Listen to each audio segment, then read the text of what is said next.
Hello, I'm here to explain who controls the DNS and why this has been controversial. When we access an internet web page, we type in a URL. This URL can be referred to as a domain name. Facebook.com, thepiratebay.se, and wikileaks.org are just a few from millions of domain names used daily. In actuality, these domain names correspond to hidden IP addresses. Think of this address like a home address that consists of up to 8 sets of 4 numbers that I can guarantee you'll never remember.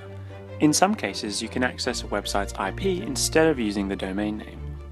Oh, time to check 66.220.159.255 and see how many likes my profile picture's got.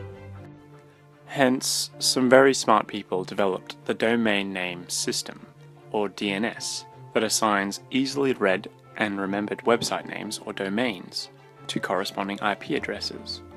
So, it turns out that this DNS system is regulated and mostly controlled by one particular organization called ICANN. As you can see, acronyms are all the rage, and ICANN stands for the Internet Corporation for Assigned Names and Numbers. I can list the functions of ICANN, and I will. ICANN regulates the DNS and other technical resources, controls the associated DNS infrastructure, and authorizes the reselling of domain names in different jurisdictions worldwide.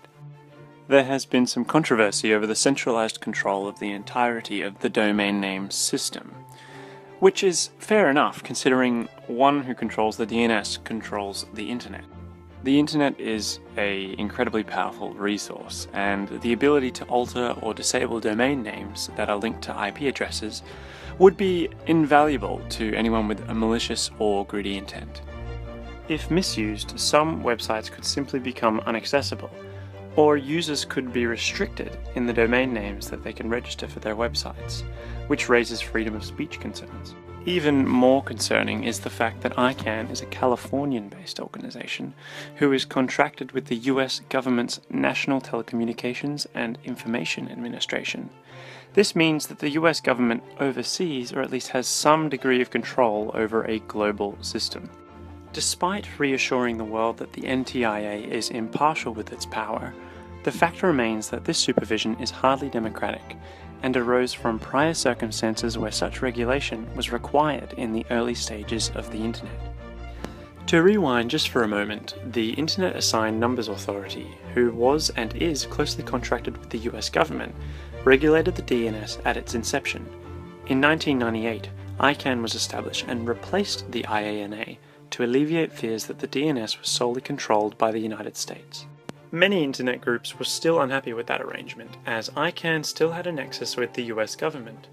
Revelations that the US had been monitoring internet use for millions of individuals prompted a final push for a truly democratic overhaul of the DNS regulators. To remove my tinfoil hat just for a second, the US plans to relinquish all power over ICANN and the regulation of the DNS in October 2016. This appears to be a bold act of international diplomacy and may relieve growing tensions from European Union state members. What will happen in October remains to be seen, and ICANN 2.0 states the severance of government involvement will allow the organization to answer to multiple stakeholders who want a say over the internet. These stakeholders include countries, businesses, and other entities offering technical expertise. This approach would theoretically be more democratic and representative of end-user interests. So stay tuned for any news in the coming months. Thanks for watching.